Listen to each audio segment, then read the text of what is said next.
2014 பிறந்தநாள் என்று தொலைபேசி மூலமாகவும் இணையதளம் மூலமாகவும் வாழ்த்துக்கள் கூடிய அனைத்து நண்பர்களுக்கும் நன்றி மற்றும் தொலைக்காட்சி நண்பர்களுக்கும் பத்திரிகையாளர்களுக்கும் எனது மனமான நன்றி. நான் வீழ்ந்து விட்டேன் என்று நினைக்காதீர்கள். கடந்த 6 மாதமாக நான் அயராத பாடுபட்டுக் கொண்டிருக்கிறேன். வாழும் என் உள்ளங்களே, வளரும் ரசிகர் பெருமக்களே, வருவேன் என்று நிற்கும் நீங்கள், வரக்கூடாது என்று நினைக்கும் அந்த கருப்பு ஆடுகள், அழிப்பேன் அந்த ஆடுகளை அழிப்பேன்.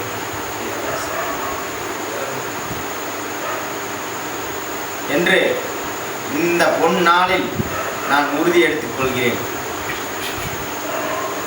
ரசிகர்களை நீங்கள் தாழ்ந்து விடாதீர்கள். நாம் வெல்வோம், நாம் ஜெயிப்போம், ஆடுகளை அழிப்போம். அந்த கருப்பு சேகர் என்கிற ஆடு இன்று அனைத்து நண்பர்களும் மிக ஆர்வலுடன் என்னை அழைத்தார்கள். பிற ஒரு சகஜமான ஒரு சினிமாக்காரர் போல் நாம் இயல்பாக இல்லாமல் அனைத்து நண்பர்களுக்கும் உடனே நான் செல்போனில் காலில் எடுத்து சடார் என்று பேசினேன்.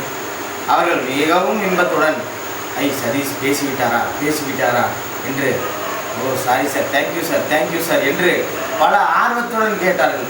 நான் அந்த மாதிரி ஒரு நல்லவன் என்று நான் சொல்லவில்லை. உங்களுக்கு நான் என்ன சொல்வது என்று விளங்கும் என்று நான் நினைக்கிறேன். ஆம்,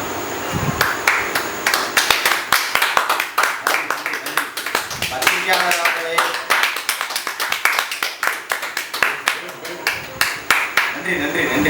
நன்றி.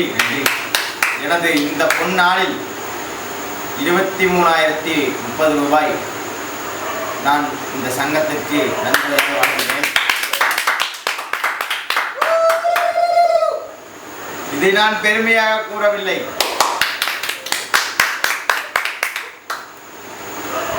நாலு பேர் நல்லா இருந்தா 40 பேர் நல்லா இருக்கலாம். 40 பேர் நல்லா இருந்தா 400 பேர் நல்லா இருக்கலாம். 400 பேர் நல்லா இருந்தா 40,000 பேர் நல்லா இருக்கலாம்.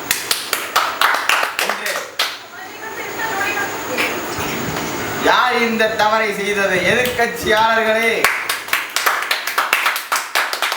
என்னை பார்த்து கேட்கிறேன், ஒரு கேள்வி கேட்கிறேன். ஏன் நீ என்னை நேராக சந்திக்க தோண முடியாதல்ல? நேர்கொள், என்னை நீ நேர்கொள். ஏன் இந்த மாதிரி இடையில் சிறுமிசங்கள் செய்கிறாய்? உன்னால் முடியவில்லையே. எனது பணி அயராமல் தொடரும் என்று இத்துடன் எனது பேட்டியை முடித்துக் கொள்கிறேன். நன்றி, வணக்கம்.